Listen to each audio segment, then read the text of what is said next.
네, 오늘장 분석해보고요. 내일장 전략까지 좀 알아보는 증권통 K 시간입니다. 결국에는 양시장이 상승으로 마쳤습니다. 코스닥도 막판에 이제 강보합권까지 끌어올렸는데요. 검은 월요일이 아니고 좀 희망을 봤던 월요일 같습니다. 또 외국인 매수세도 다시 유입돼가지고 이 부분도 함께 해석드리겠습니다. 오늘은 바로자산운용의 윤정식 이사 함께합니다. 이사님 안녕하세요. 네, 안녕하세요. 네, 오늘 시장 흐름 어떻게 지켜보셨나요?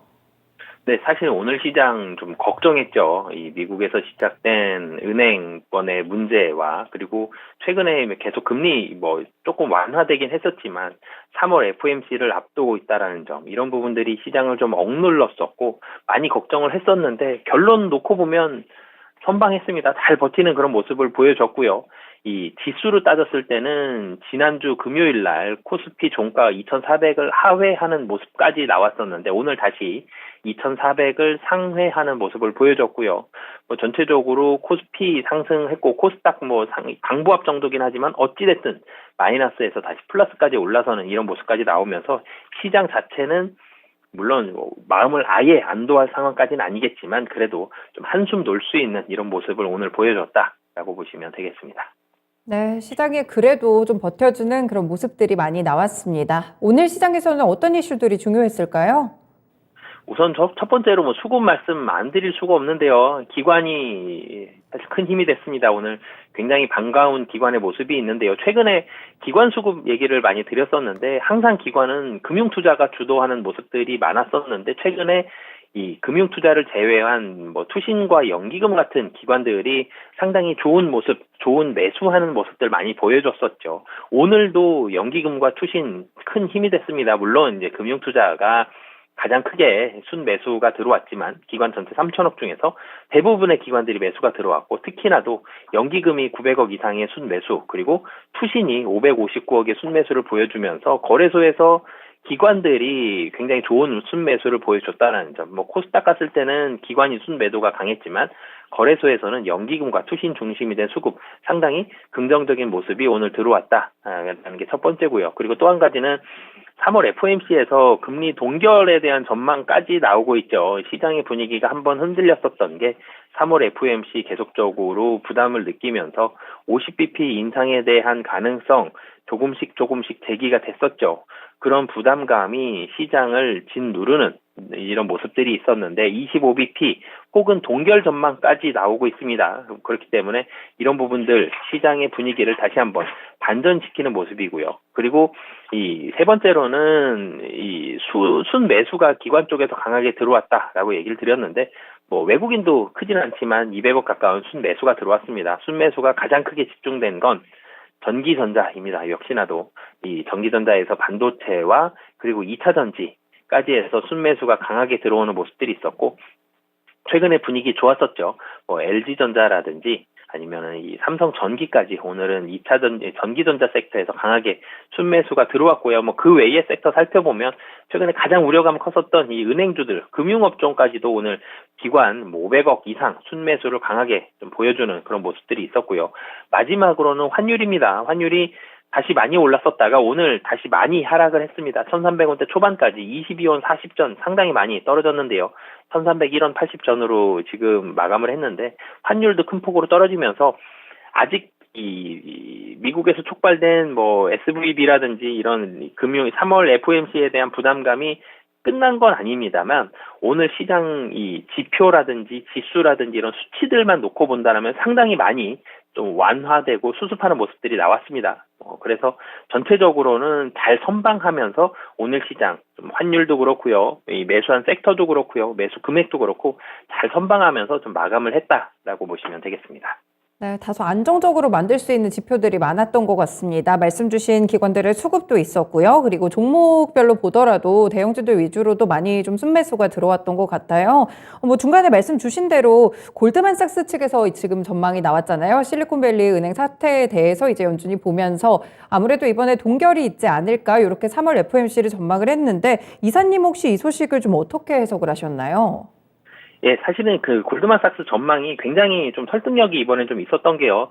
특히 이제 골드만삭스라든지 JP모건이라든지 커다란 기관들 그냥 예의상 하는 발언들이 없습니다. 굉장히 객관적인 지표나 객관적인 현상들을 놓고 발표를 많이 하는데 SVB 사태를 본다라면 SVB가 가지고 있는 자산이 나쁜 게 아니죠. 50% 이상을 국채를 가지고 있습니다. 미국 국채 절대 디폴트가 안 나는데 금리가 지금 올라가고 있는 상황이다 보니 국채 가격이 떨어졌죠. 물론 만기까지 보유를 하게 되면 원금과 이자를 다 받게 되는데 만기까지 버틸 힘이 없었던 상황입니다. 지금 SVB 사태로 인해서 금융권 리스크가 촉발이 됐는데 예금자들에 대해서 미국에서 다 보장을 해주겠다고 우선 수습을 했습니다. 그 상황에서 금리를 한 번 더 올려버리게 되면 채권 가격도 한 번 더 떨어지게 됩니다. 이런 부분들까지 연관이 되어 있기 때문에 많이 올리면 25bp 그리고 동결까지도 충분히 가능성이 있다라고 저는 보여집니다. 네, 실제로 좀 설득력이 있는 그런 분석이었던 것 같습니다. 그렇다면 내일장은 어떤 이슈들이 또 다시 중요해질까요? 네, 이제 다시 또 지표로 눈을 돌려야 될 것 같습니다. 이번에 50bp 전망이 있었던 거는 여러 가지 지표들이 물가의 상승 쪽을 물가를 제대로 진정시키지 못했다는 것을 가리키는 지표들이 계속적으로 나오면서 50bp에 대한 부담감과 50bp 가능성이 부각이 됐었다가 SVB 사태가 나오면서 50bp에서 다시 아래로 전망이 나왔었죠. 근데 SVB를 진정시킨다고 하면 다시 이전에 있던 지표들 이렇게 나왔었는데 그리고 앞으로 이런 지표들이 나올 것인데 라고 하기 때문에 이 지표에 대한 중요성 다시 한번 부각이 됩니다. 미국 CPI가 있고요. 그리고 이 금리의 결정에 따라서 그리고 SVB 사태에 대해서 내일 추가적으로 어떤 방안이 나오는지에 따라서 한국은행 금융통화위원회 의사록도 공개가 되는데 금리에 대한 향방들 3월을 어찌어찌해서 25bp든 동결이든 넘긴다고 하더라도 3월 이후에 FOMC와 한은의 금리 전망들이 상당히 중요하게 작용할 수 있기 때문에 이 두 가지 잘 보시면 좋을 것 같습니다. 네, 미국 CPI도 상당히 중요하고요. 금통의 의사록까지 함께 좀 확인을 해보셔야 국내 시장에 대한 대응 방향성을 잡으실 수 있을 것 같습니다. 그럼 마지막으로 내일장은 어떻게 대응을 하면 좋을까요? 우선 오늘 시장 자체는 잘 버텼습니다. 그리고 SVB 사태에 대해서도 미국에서 잘 수습을 하고 있긴 하지만 추가적인 대응들이 어떤 식으로 나오고 이 대응에 대해서 시장이 어떤 식으로 오늘 밤에 이제 반응을 하는지를 잘 살펴봐야 될 것 같고요. 이에 따라서 은행주들 오늘 매수세 많이 들어왔는데 다시 한번 시장은 좀 흔들릴 수도 있습니다. 변동성이 충분히 나올 수 있는 가능성이 있다라는 걸 염두를 해 두시고 시장은 조금 한 발짝 떨어져서 조금은 보수적으로 대응을 하시면 좋을 것 같습니다. 네, 보수적인 대응이 좀 필요한 구간으로 느껴지고 있습니다. 중간에 또 환율 얘기를 주셨는데 오늘 환율이 많이 급락을 해가지고 그러면 환율은 이제 1,300원 정도에서 안정을 좀 찾았다고 봐야 되는 걸까요? 그럼 아직까지는 좀 예의주시를 해야 되는 걸까요? 아직까지는 추가 상승에 대해서 충분히 가능성이 분명히 좀 있습니다. 환율에 대해서는 1,300원 밑으로 가주면 좋겠는데요. 아직까지는 미국 시장에 대해서도 불안감이 있고요. 3월 FOMC를 잘 넘긴다고 하더라도 추가적인 발언이 나올 수 있죠. 예를 들어서 SVB 사태로 인해서 금융 리스크가 촉발이 되었기 때문에 이번 금리 인상은 좀 보수적으로 하지만 향후에도 이런 식으로 지표가 계속적으로 물가에 대한 상승 쪽으로 분위기가 풍기는 쪽으로 나왔을 때 추가적인 인상 가능하다. 이런 발언들 나올 수도 있고 안 나올 수도 있는 거거든요. 이런 발언들이 또 나온다 그러면 금리에 따라서 환율도 움직이고요.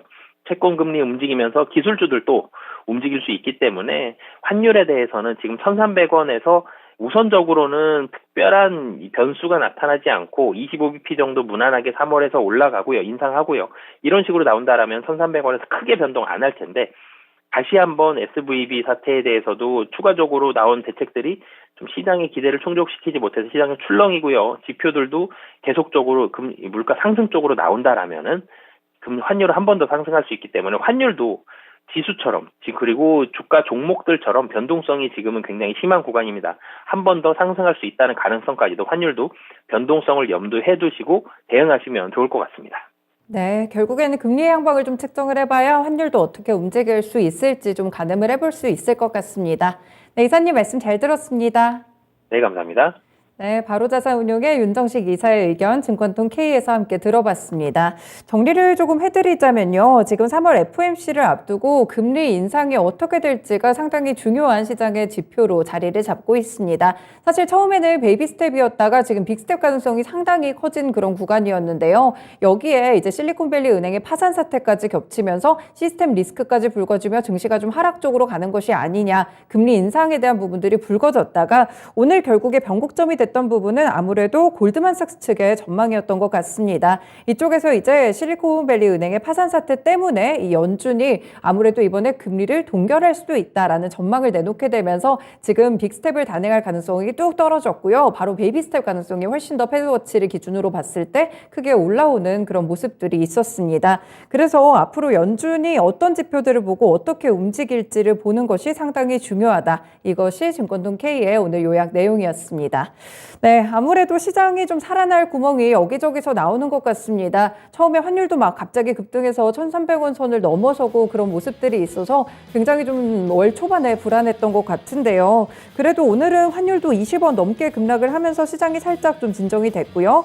일단 중요한 것은 CPI죠. 또 연준이 이번 주 CPI 그리고 실리콘밸리의 은행 사태를 어떻게 해석하고 있을지가 상당히 궁금해지는 대목입니다. 이에 따라서 연준의 금리 향방, 여기서 나오는 멘트들 함께 주목해 보시면 좋을 것 같습니다. 네, 이번 주 초반에 대한 전략들 전해드렸는데요. 대응 잘하시고요. 마감은 증권통은 여기서 인사드리겠습니다.